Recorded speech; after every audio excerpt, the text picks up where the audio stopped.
Welcome to the Yo-11 podcast. Yo-11 podcast, mostly Vegas, no BS casino experience, and more. Michael Traeger is a casino and travel loyalty expert who also helps people turn their travel dreams into reality. And now your host, Michael Traeger. How's it going, Michael? It is going really well today. And how is it going with you, Mr. Movestro? It is going really well as well. Thank you for asking. As you can see, really well as well. Could we make it that like almost every sentence we say uses the word well? I was hoping every sentence could use the word fantastical, but yeah, we could go with really well as well. It's a fantastical. It's really a fantastical day. That's did I tell you about the very, pertinent airline media request I got?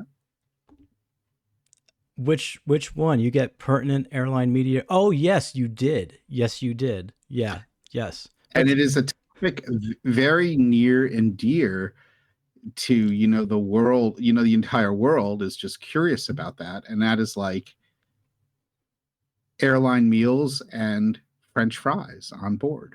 Airline meals and French fries and getting the French fries crispy. It's amazing that considering that everything that's going on in the airline industry right now, let's focus on the food. How was that burger? It was really actually okay. I think I gave a good description of it. I think I said because it was heated up so much and it was sort of really greasy and the fries were heated up really well. But what's super interesting is that American Airlines has a special container they use that has holes in it to heat up the French fries in the ovens so that it doesn't create too much vapor, like too much sweating on it, so that they'll heat up crispier. I guess like when you cover something and you heat it, it sometimes gets moisture in there, so it can get soggy. Right. But they actually created or developed a container which is used for heating up the French fries, and depending on, I guess, maybe the actual meal or the meal service, they sometimes plate the French fries, on the plate, or if it's something where the French fries won't fit, they actually give you the container. Because, of course, for good research, I ordered the new premium meal with French fries twice. The first time was sliders. The second time was just a sandwich, but the sandwich was really large. It was a hot sandwich. It was really large, so they couldn't fit the French fries on the plate. So they actually put the container that they heated it up in on the serving tray. Interesting. Very interesting. So if there's ever been a reason to follow me on Twitter or social media, it's to see in-flight airline meals. I mean, maybe they can make money off of selling that special container, just for home use for people. Now you get two of them for like $19.99, but wait, there's more. If you act now, we'll send you an additional two for an additional cost of $5. It just sounds like something you'll see on an infomercial late at night. Well, yeah, but the thing is, when you heat up French fries at home, I can't believe we're going off deviating on this. When you can put them in an oven or a toaster oven, you don't need to cover them. But when you're putting stuff in an airline oven, you can't really put them on a tray, put them in a single layer on a tray. If you think about it, like when you buy French fries, frozen French fries, and you heat them up on a single layer, it always says put them in a single layer on a tray. Right. But you can't really do that because aircraft ovens are very compact. So you need everything needs to sort of be squished in there, right? Right. All the little meals are squished in there. So they had to develop something where they could, put these little packets of French fries in the oven to heat them up, and keep them crispy. Interesting. You see, that's the job. You see, that's the exact food science job you have. Honey, what are you working on this month? Well, I've been working for the last 3 months on trying to perfect crispy French fries for reheating on the airplane, and we're almost there. It's a breakthrough. I mean, it's not like the golden days of Apple, and the invention of the iPhone, but I'm sure everyone appreciates having their crispy fries. Gotta have your crispy fries. That's right. I think it's it still is always airline food, but it's still interesting. But hey, that's our thing. That and in-room dining. I love talking about in-room dining. Have you noticed that? Yes, I have. We've had quite a few very good pretty amazing in-room dining videos over on the Travel Zork YouTube channel. Yes, and we will do more in-room dining for my next Vegas trip, which, if all goes well, will be in the lovely month of May. Looking forward to a Vegas trip. I have not been in a casino since, well, Hard Rock a couple weeks ago. It sounds like it's months and months and months, but It's when I'm on Twitter, you see how often people are in casinos in our like circle of friends. It's months. When was the last time you were in a casino, Movestro?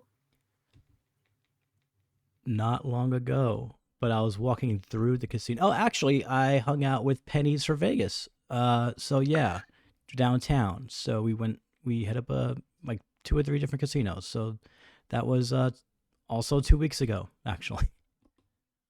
That's right. Penny's in that amazing suite at Planet Ho, aka Planet Hollywood. Oh, we have that other suite video that you're going to do for Planet Hollywood, right? We're going to do that whole Planet Hollywood thing. I Yep. mean, that's not really a rush. With the Will Smith suite, was that it? Yeah, I think the Will Smith suite that you stayed in some years back at Planet Hollywood.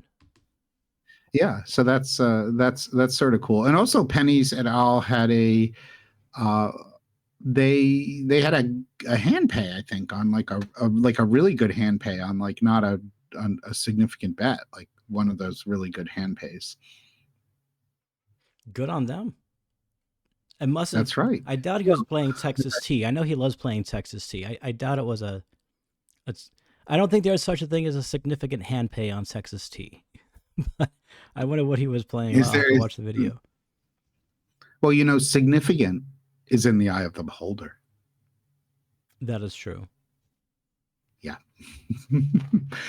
Anyway, that's good stuff. But we'll be talking a little bit about that, or we'll be talking more so about real gamblers. Ooh. All that coming up right after the news. So let's get on with the news and views. Virgin Hotels Las Vegas is running an irresistible tier matching promotion where players can get immediate access to Cherry Rewards resort-wide benefits.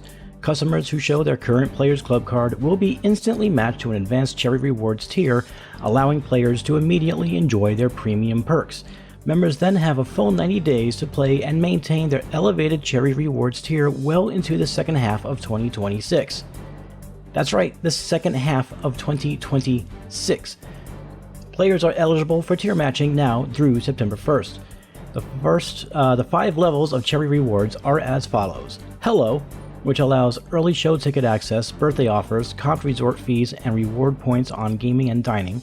Insider adds 10% off spa services and discounted well and call drinks.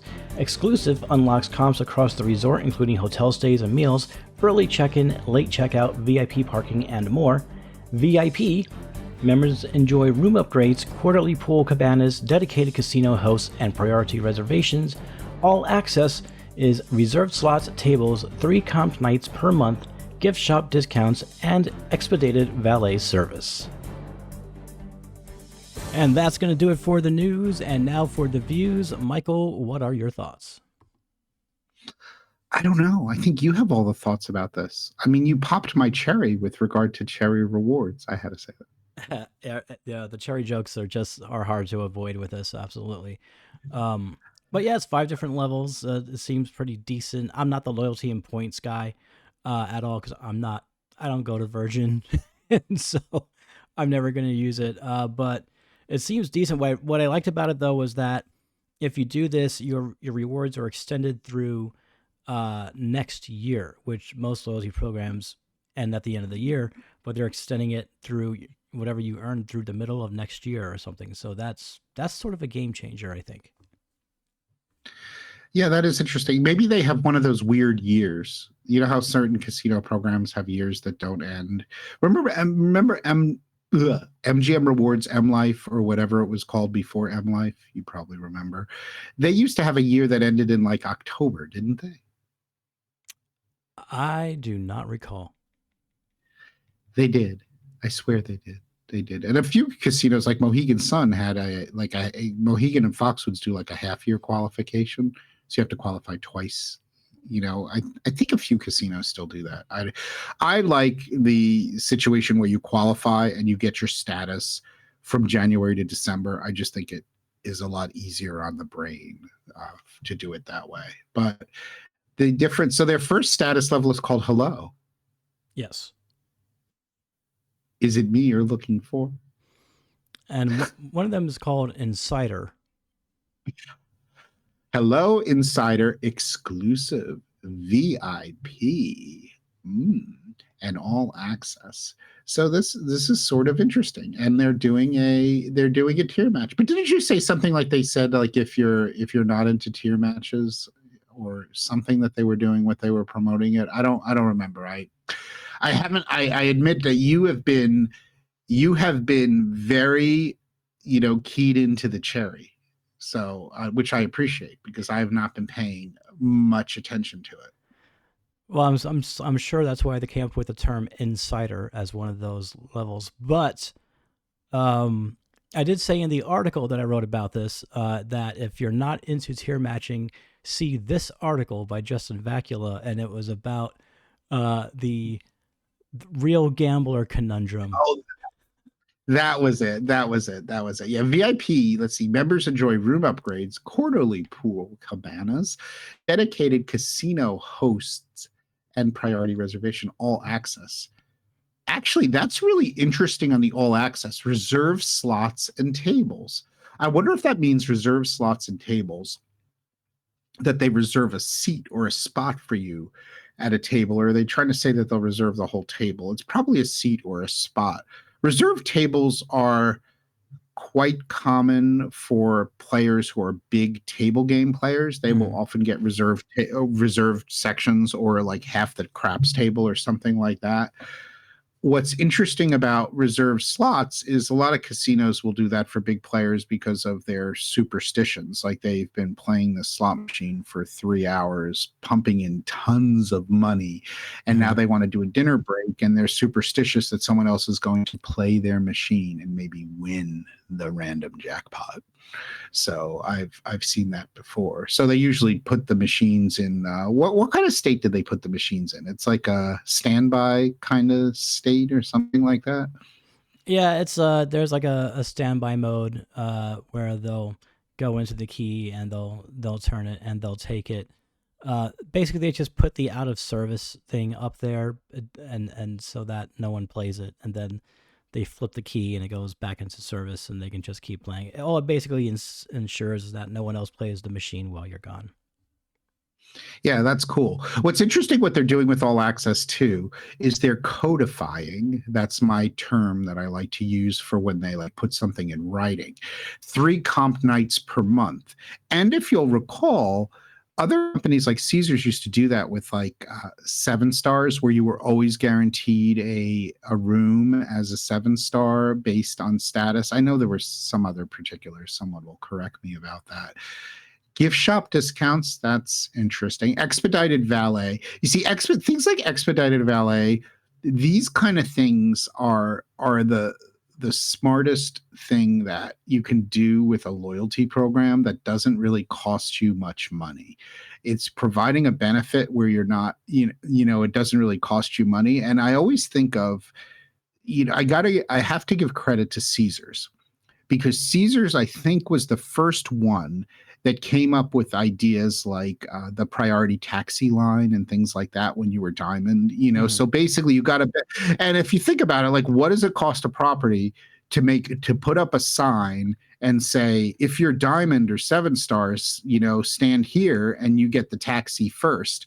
It's a very low cost to do something like that, as opposed to give somebody like, free, like free Starbucks or things like that, which cost money. So I always think it's really interesting with loyalty programs. And the funny thing about that is people love those benefits. Like I would say like diamond players, and it's still to this day, people love it that they can walk outside and there's a taxi line with 30 people, but they get to go to this other side line or just go right in there and not have to wait for a taxi. I think MGM does that too, but I always think it's really cool. Those people really love those benefits, and those benefits don't really cost properties very much money to institute them. Like expedited valet, in theory, shouldn't really cost them anything because it's all probably technology based. You scan your valet coupon, and if there are 10 people in front, and it tells the valet people which car to get, it just moves you to the head of the queue, electronically. So it's almost like a benefit that they're providing, which people like, which isn't really costing them a lot of money. Whereas like a free cabana is a benefit that, has some cost involved in it. So I think that's cool. Like, what did you I know you're like the polar opposite of like much of the world with casino loyalty, but did you do it? You did it a little bit though, like with Caesar's Diamond and stuff like that. Back when I was visiting here, I frequented the Caesars properties because at the time, they were very good with their comps and stuff like that, and I would actually sometimes earn midday comps, if not, then at least a reduced rate. Where I found that it was trickier to get that with MGM. I don't think I never made it to Diamond though. I did flirt with the idea once of getting a founder's card for all that stuff, but then I ended up not doing it. Yeah. Well, because you flirted with also back then resort fees weren't like they are today. So the saving, because that's like that's one of the biggest savings for the tier benefits is the free resort fees, because resort fees now with taxes can go over $50 a day at some properties, and even like non-bougie properties like Excalibur have a really high resort fee, even though they're getting rid of like Bellman and all that kind of. I don't know what are the resort fee benefits at Excalibur this week, Movestro? I really don't know, but there are some places that aren't even a resort that still charge resort fees. Like Golden Gate is not a resort. It's not. It's not. They don't have places to eat on property. They don't have a pool. They don't. There's a lot they don't have. Golden Gate is not a resort, but they'll charge you a resort But they fee. have a resort fee. But they, you know what, sir? If we have a resort fee, we are a resort. Exactly. Like that. It's not a resort. Golden Gate's not a resort. And the way they get out, they say, well, you use the Circa ones, and you go across the streets of Circa, you can get this, and that. And if you go to the D, you get that. Yeah, but I mean, the Golden Gate is not a resort. You should have to go across the street to get stuff. It's just always irked me, but that's probably my autism. I know. Yeah, it should. It is a funny thing. I mean, and we've talked about. I mean, the triggers in the casino world all the time are resort fees, parking fees. What other fees really trigger resort fees? Trigger people really, really badly. There are a couple other things, with casino. It's funny, like resort fees trigger people worse than like them screwing you with video poker pay tables. Like, I guess because it's applicable to everyone, and because it feels like it's a beat, or something like that. I don't know. I mean, that's a thing. I've my only thing with resort fees, now that we've gone off on this tangent, and I've said this 100 times, is I feel that anytime that somebody qualifies for a comp room, that comp room should not have resort fees, because that's like giving somebody something for free and then charging them money. Right. And I think if you're going to give someone something for free, you shouldn't charge the money. It's like if I want to take Movestro out for lunch, I say, well, lunch is free, but there is a $50 charge of, being in the presence of Michael. That's so basically you have no, you're not going to pay for lunch, but you're going to pay to be in my presence. Sorry. Right. It's the presence fee. Oh, I should have give casinos that idea, right? They'll start to come up with I think you could. It's always bad to joke about all kinds of fees, because the casino, hospitality is brilliant on having fees. You know what they do in cities like New York? They don't call it a resort fee. You know what they call it, Movestro? It's a very witty name. No, what do they call it? Destination fee. Ah, wow. that's that's like somebody saying, well, we can't call it a we can't call it a resort fee because Right. we're not a resort, and someone's gonna and because it's not a casino, someone's gonna call us out on it. So we're gonna come up with another name. Hey, destination fee. That sounds really good. What's the justification? I don't know. It's a destination fee. Well, in that case, Oh, maybe Golden Gate should charge a destination fee because it seems like that would make more sense for them. yeah, that's right. And Excalibur too. You know, Excalibur should charge a thing. Circus Circus should just charge a clown fee. Just- But Excalibur could charge a Dick's Last Resort fee, cause just a fee because Dick's Last Resort happens to be there. So they'll tie in the word fee to it. Dick's Last Resort fee. There we go. Just for having, they could do a Johnny Rockets fee. Just because there's the presence of a Johnny Rockets at Excalibur, they could charge for that as well.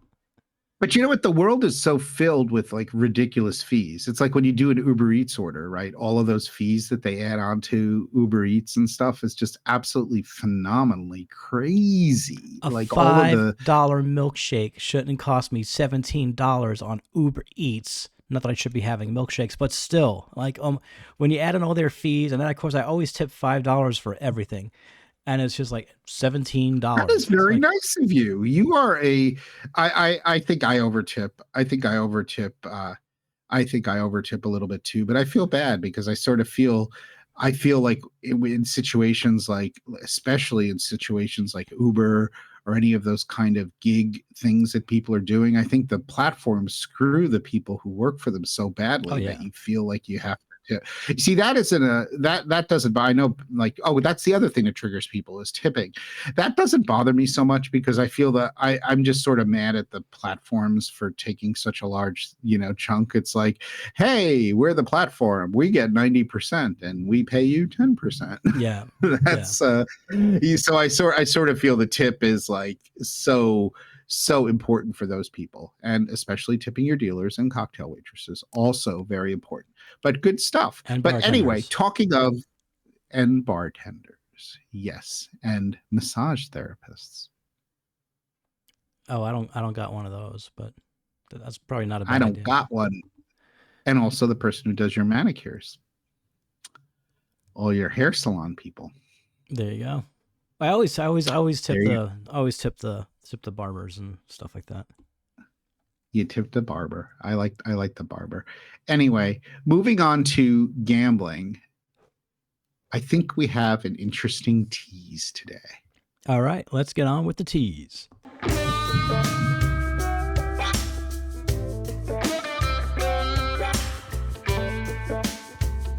Whoops.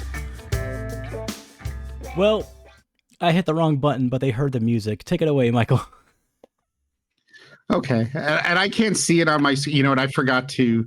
I forgot to log into StreamYard, so I don't see any of those extra things that you do. I think because I'm not logged in, so you just see it. Oh, So okay. I'm sort of running blind. I think that's the way it works because you do this stuff through a really cool production thing, but I just noticed I'm not logged in. Sorry. But anyway, the tease. So you'll have to tell me what's up on the screen because I have no idea what's up on the screen. So you'll have to when you put a slide up on the screen, maybe you can like cue It's me. I got it lined up exactly the way it is in your show notes. So all the images are there. So each one of those different images are a different slide. You are an amazing production manager. I So know. today's top yeah, and humble. So today's topic, which is it's like a half joking topic, is what is a real gambler? And I think that's truly in quotation marks. Would you put the whole thing? I would put the whole thing in quotations, but it would just be real in quotations, but real Yeah. gambler.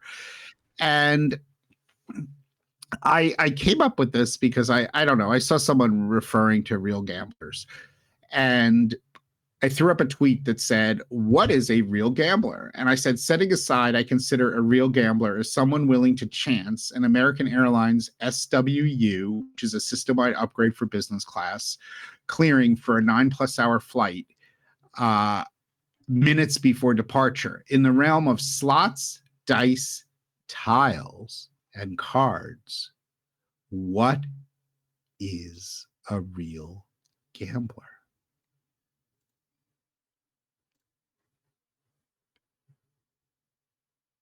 And then we can also go into what is a real gambler in the miles and points world. But that was just sort of my interesting foray into it. And we just threw up this tweet a little while ago. So we're starting to get the responses now. But I figured we would have a conversation about it. And Perg said, I love this. I really love this so much. A real gambler travels to a place built on losing with the plan of winning big. And no matter the outcome, he willingly comes back without hesitation. And doesn't that sum up our love of casinos sometimes? That can't be said any better. No, it can't be. It's just perfect. It's exceptionally well said. It's just perfect because because that is like sort of the cornerstone of why people gamble. You know, why most people gamble. It's the dream of winning. It's the risk, and a big part of it is this like hope that you're going to win. Like this concept of winning is just it's the cornerstone of why people gamble. And I thought that was really cool.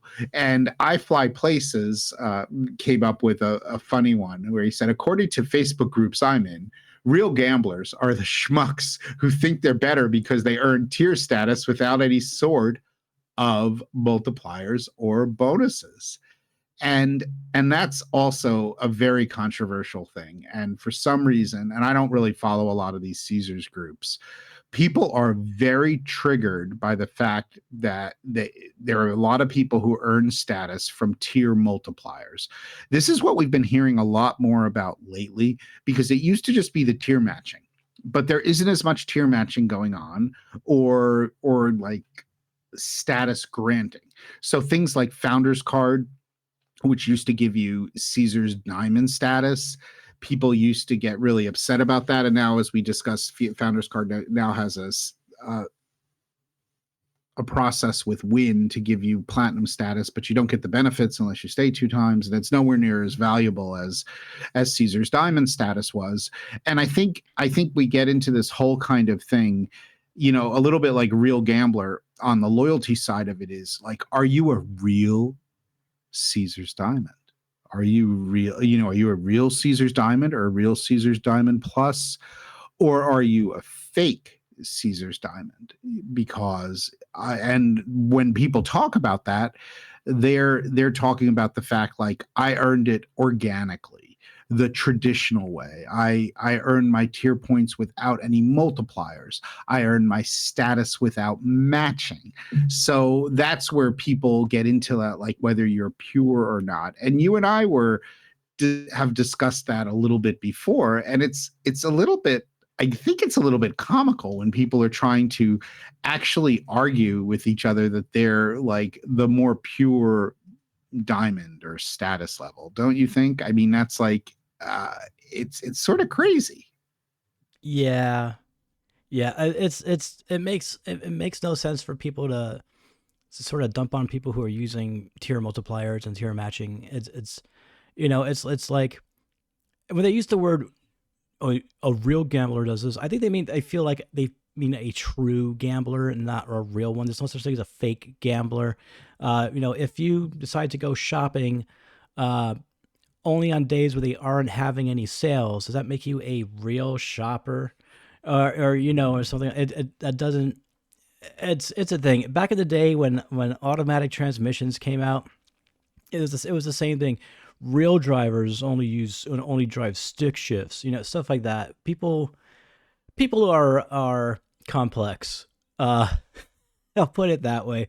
People are complex, but it makes the whole thing about what a real gambler is or what a real this or real that is there are just ways about doing things differently.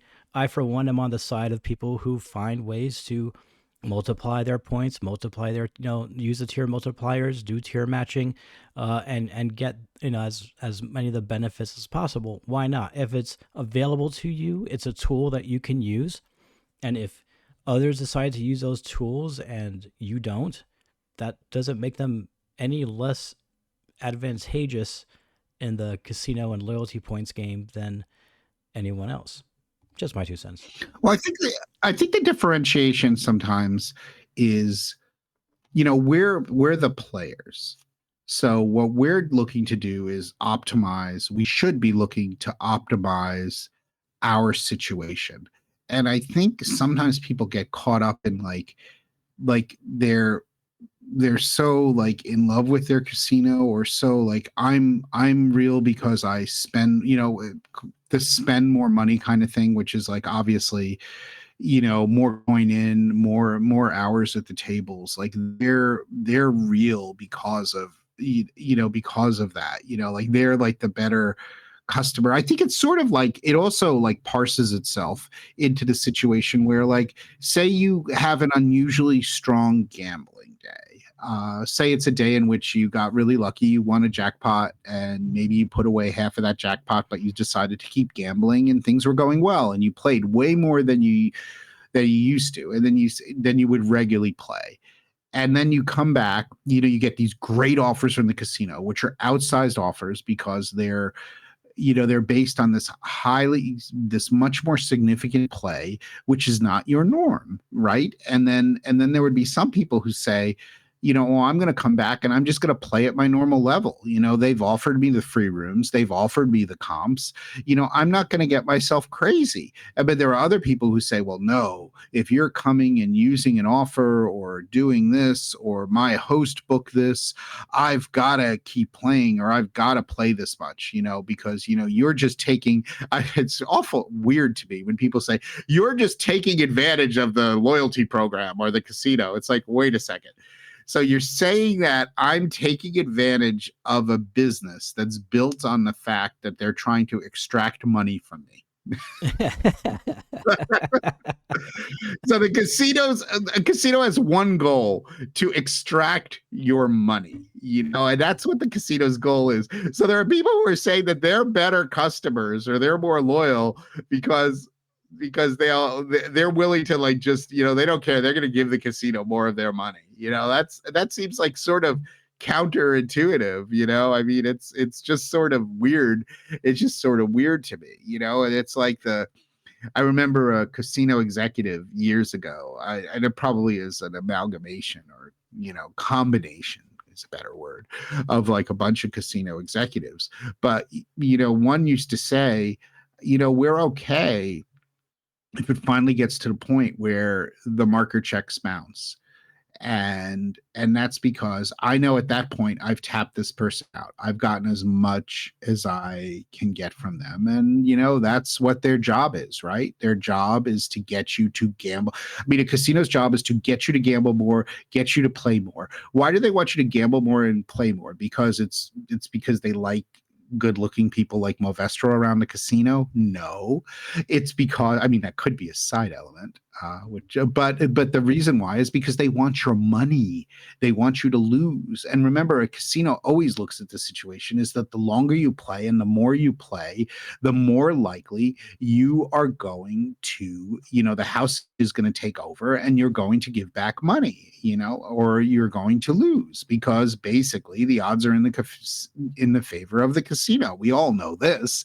So it's just a really weird, it's just a really weird kind of thing, like the us and them kind of situation, which is really, really odd. But your real shopper analogy is really, really good. So it's like, yeah, so do you not count? Like, I only buy things on sale at Neiman Marcus when I can also get 10 times loyalty points and all of that kind of stuff. So am I not a real bougie Neiman Marcus customer because I won't pay $350 for a shirt that I will instead buy for $88 on sale? So does that make me not really bougie?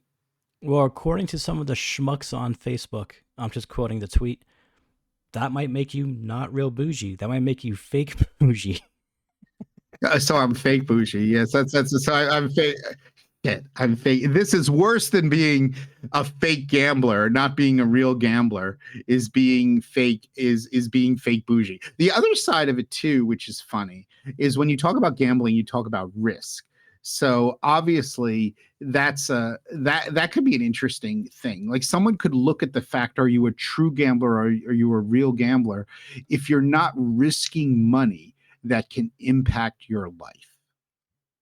Mm. You get where I'm going with this? Oh yeah, So absolutely. like think about it. Think about it like the guy who he basically takes his entire paycheck and puts it on the craps table, and if he wins, life is a really fucking amazing. And if he loses, he can't pay for child support or his mortgage.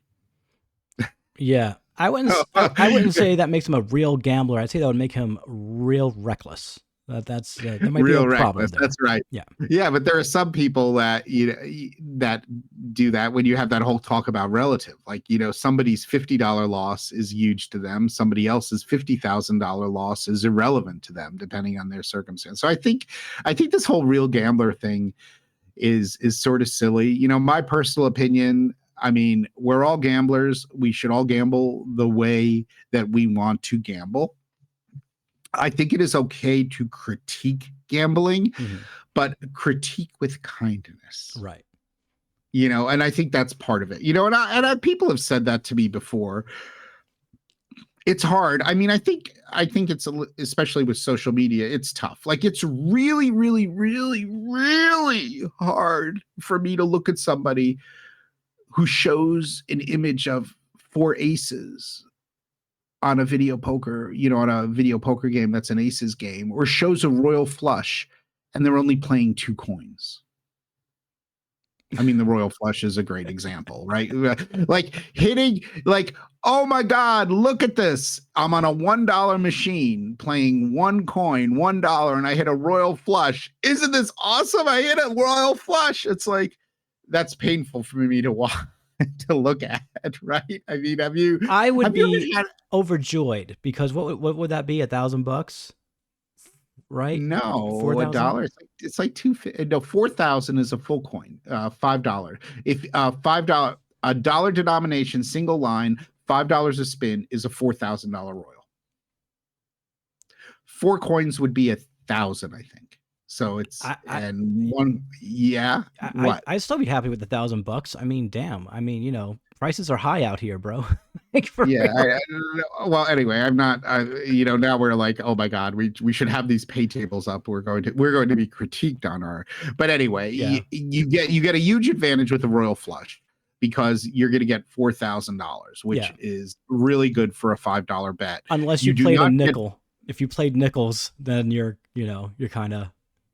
Yeah, well, but it's still the same. You need to play in order to get the advantage of the royal flush. You need to play full coin, and of course, some people like me will say, if you can't afford to play $1 full coin, then play quarters or play nickels, but play full coin because otherwise you're going to not be happy about that royal. Now, the second thing about that, which is interesting, if you happen to hit a royal flush, it's not like if because everything is so random the moment you push that button, it's not like you would have hit that royal flush necessarily if you were playing full coin versus 1 coin, right? Right. Because anything can happen. It's just like the person who gets up from a slot machine and somebody else sits down and they've been playing for 4.5 hours and just lost $5,000, or like that woman at Wynn, right, who was like, I need to make my money back. Oh yeah. Remember, I need my money. I'm down $8,000. I need my money back. And that person leaves the machine after losing thousands of dollars, and somebody else sits down and hits the grand jackpot. That's a very, that's a similar kind of thing. But you know what? You wouldn't have hit the grand jackpot, right? Because you wouldn't have hit the button in that same cycle, in that same millisecond, and that is sort of cool. But of course, if you pay $2,500 for 22 minutes, you can get the Movestro casino experience.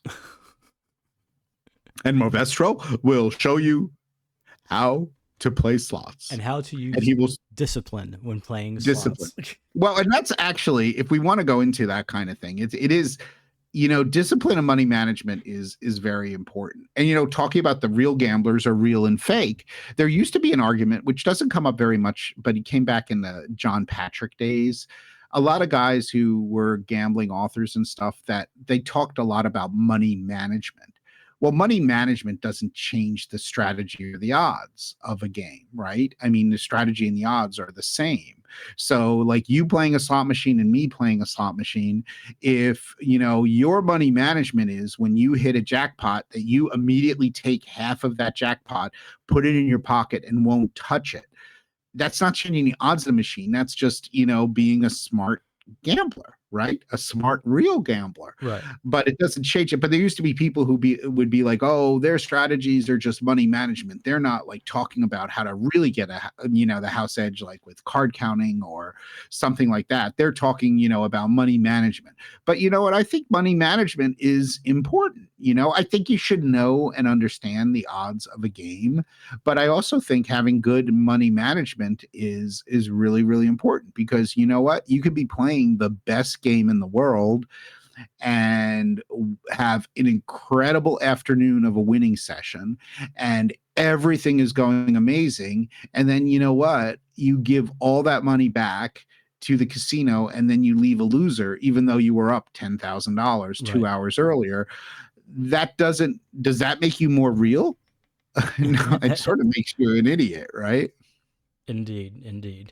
Or as I often say, that's a you problem, not a gambling. Like, then someone will say, how did the gambling go? The gambling sucked. What do you mean the gambling sucked? How could the gambling suck? You won all of this money, but then you didn't have the discipline to at least leave a winner on some level, and instead you gave all the money back to the casino. Mm-hmm. So does that mean that gambling sucks and that the machines sucked and that the table sucked, or does it sort of mean that you suck? Oh. But yeah, there's no point in giving everything back. If it's even if it's still in the machine, it's still your money.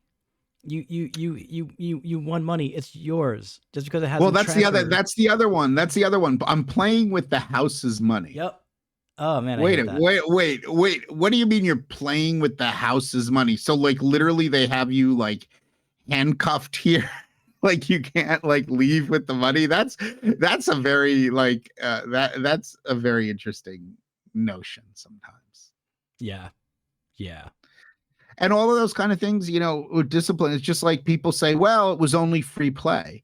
But it was still like once you've run your free playthrough, you can still cash out. Right. So it's your money. Like of course, with free play, in almost all instances, you've got to run it through, play it through at least one time. But then it's your money once you've played it through. Like you have no obligation to do that. You have no obligation to do anything. You have an obligation to guard your money, and that's an interesting thing. So this whole like real or true gambler thing, I think is very hokey that people get caught up in that, because I think that we all have one mission. We should have one mission, and that mission is to win, not leave losing money.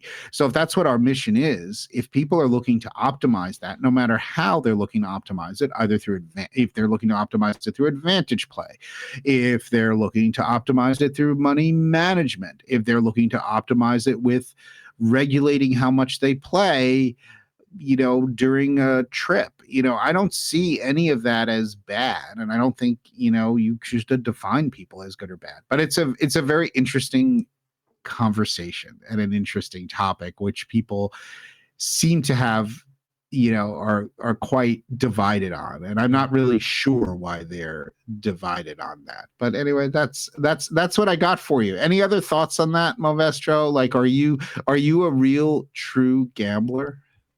If I can take advantage of something, I will take advantage of it when it comes to, points or things like that. Like if why not? It's a tool for you to use, so you use the tools that are given to you.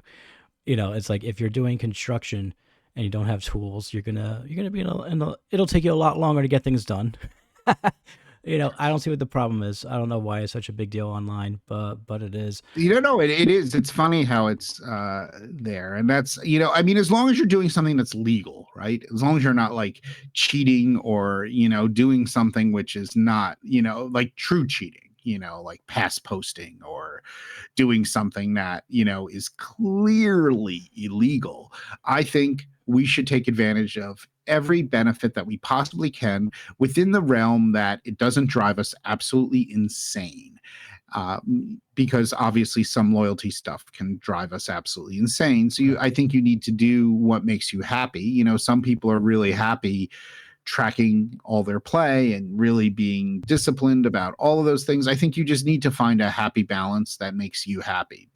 But for overall, these conversations about this stuff, yeah, it's really odd to me. And I think you made the best point, this whole term of like real gambler, like the people, and I've seen it mentioned quite a bit over the last couple of months, like real gambler, real this, real that, I think is mostly baloney. There you Or go. your favorite lunch meat. There you go. All right. Before we get going, is there anything on your mind or anything that you would like to share? I don't know. I need to get back to Vegas. Anything that's really hit you as new and amazing in Vegas in the last week or two, other than the cherry? I'm looking forward to when Holstein's opens up, not too far from where I am, not too far from where I live in the Arts District. I rode by the property yesterday, and no changes have happened at that address. The construction wall is still up. Nothing looks like it has been touched since the announcement a while back that they were moving to that location. So I'm a little What is bit the concerned. location for that? And The where was there a Holsteins before? Holstein's used to be at the Cosmopolitan. It I was was, I thought that I knew that, yeah, but I it was wasn't next to sure. Egg Slut, upstairs. I think it was on the second level. Oh, Um, okay.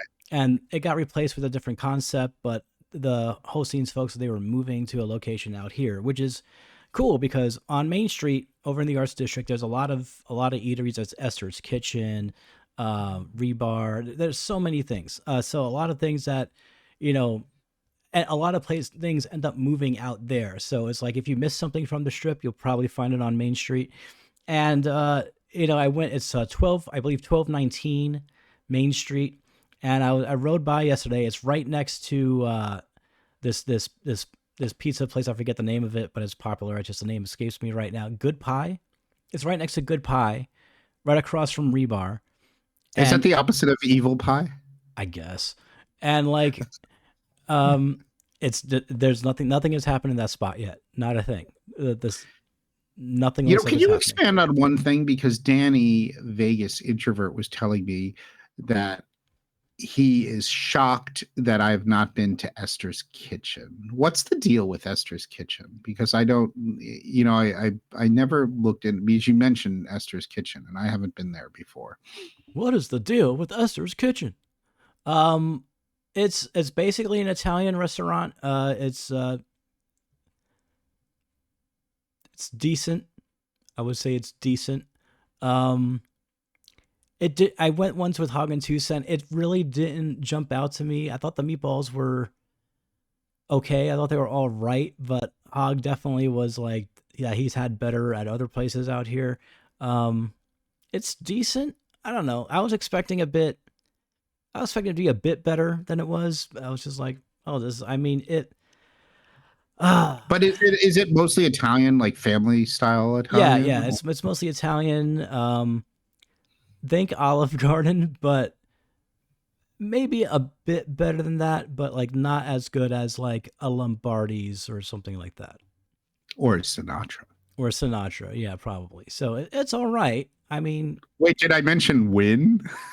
oh no, wow, we've gone 48 minutes without you mentioning Win. Okay, My well that's it. goodness. We got it. That's it. The episode has to end now. Wow, But that's a anyway, whole. I'm going to look into Esther's Kitchen, and of course, we are always curious what other people think about their favorite dining spots. But I've heard a couple of people mention Esther's Kitchen before, so I am definitely interested in trying it. But what do I know about food? Because I spend my time contemplating French fries on airplanes. That's true, but apparently, they're going to you as an expert on those things. So maybe you can go to Esther's Kitchen and compare it to Sinatra.